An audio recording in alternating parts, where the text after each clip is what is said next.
The flow-directed balloon-tipped pulmonary artery catheter, also known as the Swan-Ganz catheter, permits measurement of intracardiac filling pressures. The catheter is inserted directly into the right atrium, right ventricle, and the pulmonary artery. The catheter permits measurement of the wedge pressure in the pulmonary artery, which approximates the left atrial pressure. The catheter also permits determination of cardiac output using various techniques. Pulmonary artery catheterization can be used to diagnose and manage pulmonary hypertension, cardiogenic shock, mixed shock states, cardiac tamponade, and mechanical complications of ST segment elevation myocardial infarction, known as STEMI, including right ventricular infarction, ventricular septal rupture, and papillary muscle rupture. Pulmonary artery catheterization is also part of the standard evaluation of patients being considered for heart or lung transplantation. Pulmonary artery catheterization should not be part of the routine treatment of patients who are undergoing high-risk surgery or who have septic shock, acute respiratory distress syndrome, or acute decompensated heart failure. In these populations, randomized trials have shown no benefits and possible harms. Instead, cardiac function and volume status should be assessed using non-invasive means, such as physical examination, measurement of serum B-type natriuretic peptide concentration, echocardiography, sonographic assessment of inferior vena cava diameter during respiration, and measurement of pulse pressure variation during respiration.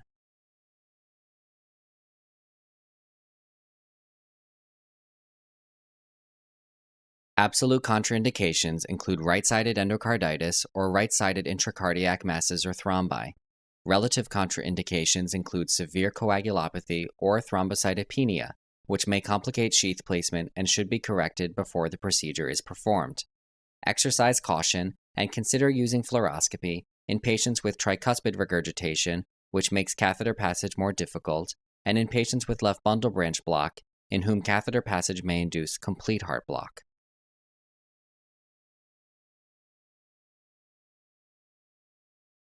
To create a sterile field, you will need chlorhexidine and a sterile fenestrated drape and towels. You will also need a surgical cap, sterile gloves, a surgical mask with eye shield, and a sterile gown. To place the introducer sheath, you will need gauze, sterile saline flushes, a 25-gauge needle with syringe, 1% lidocaine, an 18-gauge introducer needle with syringe, a guide wire, a scalpel with a number 11 blade, the introducer sheath itself with an internal obturator, sutures, a needle driver, scissors, and an antibiotic-impregnated adhesive dressing. If the sheath is being placed with the use of ultrasound guidance, which is recommended, then you will also need an ultrasound device and probe, a sterile sleeve for the probe, and sterile conduction jelly. To place the pulmonary artery catheter, you will need the catheter, a plastic sleeve, sterile saline flushes, appropriate tubing, and an electronic pressure monitor, preferably one capable of displaying multiple tracings at the same time. Because arrhythmias may occur during placement of a pulmonary artery catheter, you should have resuscitation equipment on hand during the procedure. If you are placing a catheter in a patient with a left bundle branch block, you should be prepared to place a transvenous pacemaker in case complete heart block occurs. Finally, if you are going to use fluoroscopy, you will need lead aprons and thyroid guards for everyone in the room but the patient, who may be selectively shielded in a manner that does not cover the chest or interfere with sheath insertion. Before the procedure, review the design of the standard pulmonary artery catheter. The marks along the catheter indicate the distance from the tip. Thin marks indicate 10 centimeters, and thick marks indicate 50 centimeters. A proximal port, usually blue, connects to a lumen 30 centimeters from the catheter tip and is used to transduce right atrial pressures once the catheter is in its final position. A distal port, usually yellow, connects to the catheter tip and is used to transduce all pressures during catheter insertion or pulmonary artery pressures once the catheter is in its final position. Some catheters contain an additional port, usually clear or white, that connects to a second lumen 30 centimeters from the catheter tip and may be used for infusions. A pink or red port is used to inflate the balloon at the catheter tip. Use only the syringe packaged with the catheter, as it fills only to the balloon's capacity. When fully inflated, the balloon should completely encircle the tip of the catheter, which reduces mechanical trauma during insertion. It is essential that the balloon be inflated whenever the catheter is advanced and then deflated whenever the catheter is withdrawn. The final port is connected to a thermistor near the catheter tip and can be connected to a computer for measurement of cardiac output by thermodilution.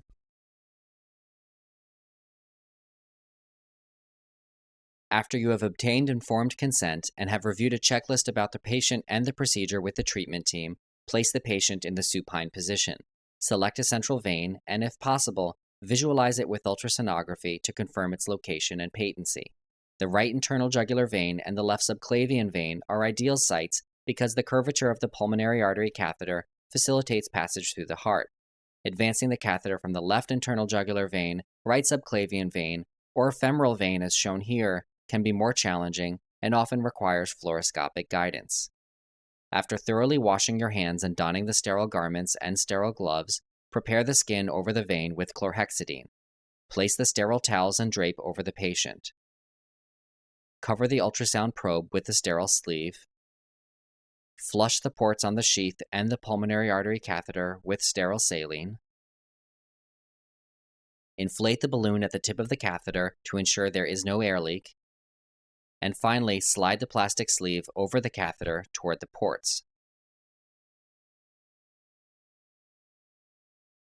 You will approach the central vein using the modified Seldinger technique, which involves accessing the vein with a needle, passing a guide wire through the needle, and then introducing the sheath into the vein over the guide wire. To begin, use the 25-gauge needle to infiltrate the skin with lidocaine. Next, advance the 18-gauge needle toward the vein while applying negative pressure to the syringe. If you are cannulating an internal jugular or femoral vein, use ultrasound to guide the needle. Once dark red, non-pulsatile blood is aspirated, remove the syringe from the needle and insert the guide wire. Use the scalpel to stab the skin adjacent to the needle and then carefully remove the needle. While stabilizing the guide wire to ensure that it remains accessible and does not embolize, insert the sheath and obturator over the guide wire until the hub of the sheath fills the incision. Remove the guide wire and obturator, leaving only the sheath. Using a sterile flush, test the port to ensure adequate blood flow. Instruct your assistant to connect the pulmonary artery catheter to the pressure monitor. While holding the catheter level with the patient's heart, instruct your assistant to set the pressure reading to 0. Orient the catheter so that its curvature follows its expected path, and insert the catheter into the sheath. Insert the catheter 15 centimeters so that its tip is outside of the sheath, then inflate the balloon. Continue to advance the catheter until a right atrial waveform is transduced. From an internal jugular or subclavian vein, the distance to the right atrium is typically 15 to 20 centimeters.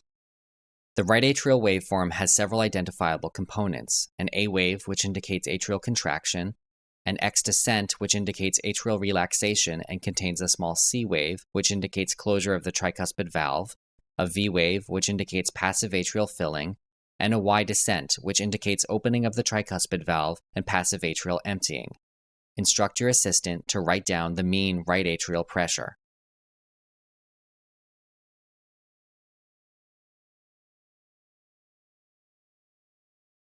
Advance the catheter another 5 to 10 centimeters until a right ventricular waveform is transduced. This waveform is notable for a swift upstroke and downstroke, representing ventricular contraction and relaxation, as well as a slower upstroke, representing passive ventricular filling, followed by atrial contraction. Instruct your assistant to write down the systolic and diastolic right ventricular pressures. Next, advance the catheter another 5 to 10 centimeters until a pulmonary artery waveform is transduced. This waveform is distinguished from the right ventricular waveform by a decline rather than increase in pressure during diastole, an increase in overall diastolic pressure, and a dicrotic notch, which represents the closure of the pulmonic valve. Instruct your assistant to write down the systolic, diastolic, and mean pulmonary artery pressures. Continue to advance the catheter until the wedge pressure waveform is transduced. This waveform is similar to that of the right atrium, except that greater variation may be noted with respiration. Instruct your assistant to write down the mean pressure at the end of expiration, whether the patient is breathing spontaneously or receiving mechanical ventilation. Note that in mechanically ventilated patients, positive end expiratory pressure, or PEEP, may increase the measured wedge pressure. However, when the PEEP is less than 10 centimeters of water, the effect is typically negligible. Now, deflate the balloon. The pulmonary artery pressure waveform should reappear. If it does not, slowly withdraw the catheter until it does. Aspirate blood from the distal port to measure the mixed venous oxygen saturation. Measure cardiac output by connecting the thermistor to a computer and injecting a saline bolus into the right atrium. On a plot of temperature against time, the area under the curve is inversely proportional to the cardiac output. Fasten the plastic sleeve to the sheath and secure the catheter. Suture the sheath to the skin and apply an antibiotic-impregnated adhesive dressing over the wound. Obtain a portable chest radiograph to confirm appropriate positioning of the catheter and to rule out a pneumothorax. The tip of the catheter should not extend more than 4 or 5 centimeters beyond the midline. With the catheter in place, the right atrial and pulmonary artery pressures can be monitored continuously. The balloon can be periodically reinflated to reassess the pulmonary artery wedge pressure, but it should always be deflated afterward.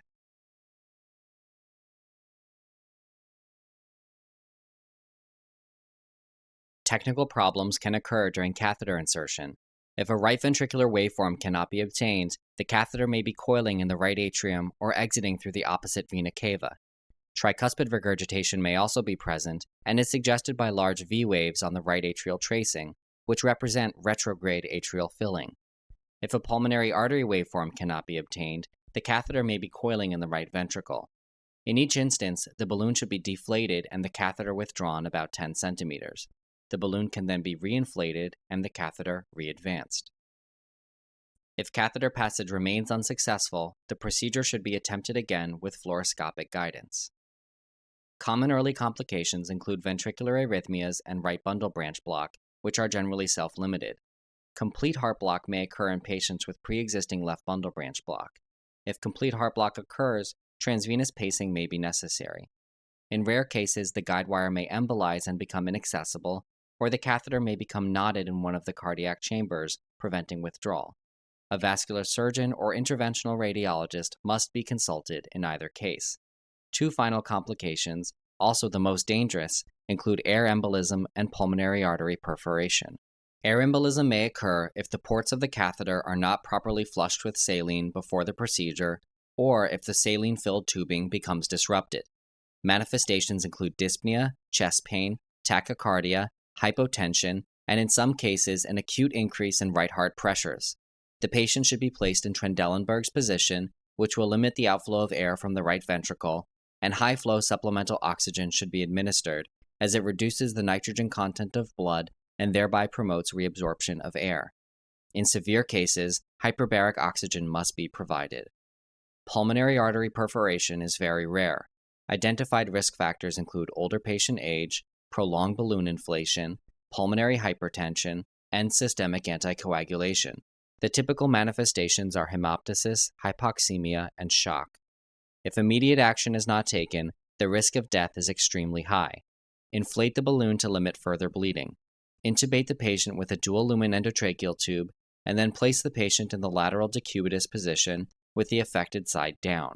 A thoracic surgeon and interventional radiologist must be consulted immediately because this is a true emergency. Late complications include thrombosis, catheter-related infection, and pulmonary infarction. To reduce the risk of pulmonary infarction, ensure the catheter tip is in a position where full balloon inflation is required to measure a wedge pressure. Also, be sure to deflate the balloon after measurements of the wedge pressure have been completed.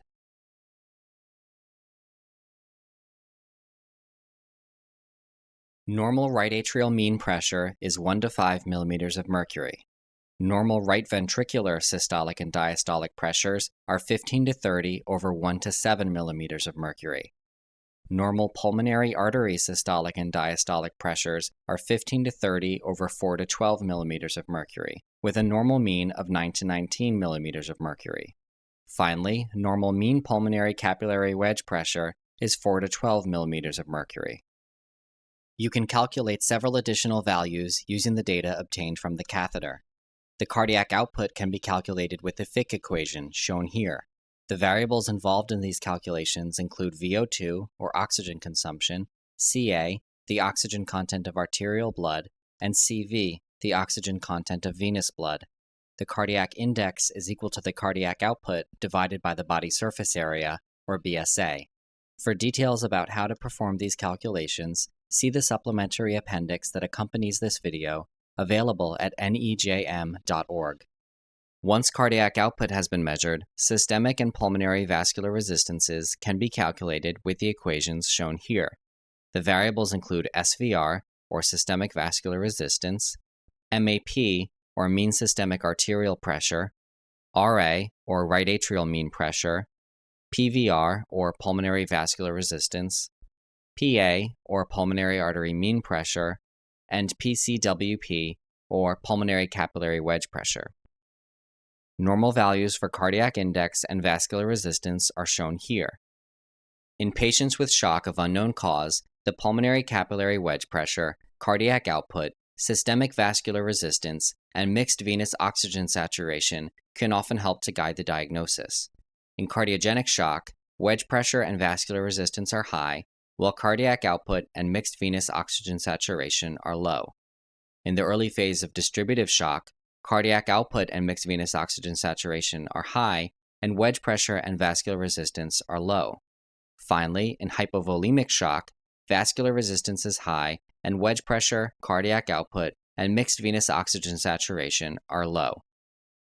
It is possible to diagnose many more conditions by examining pressure waveforms. For a complete discussion, please consult the supplementary appendix that accompanies this video, available at nejm.org.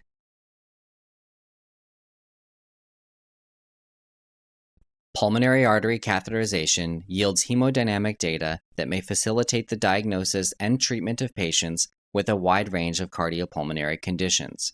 When appropriate precautions are taken, the procedure is generally safe. However, all providers must be aware that because fatal complications can occur, the procedure should be performed only when the results are expected to aid clinical management.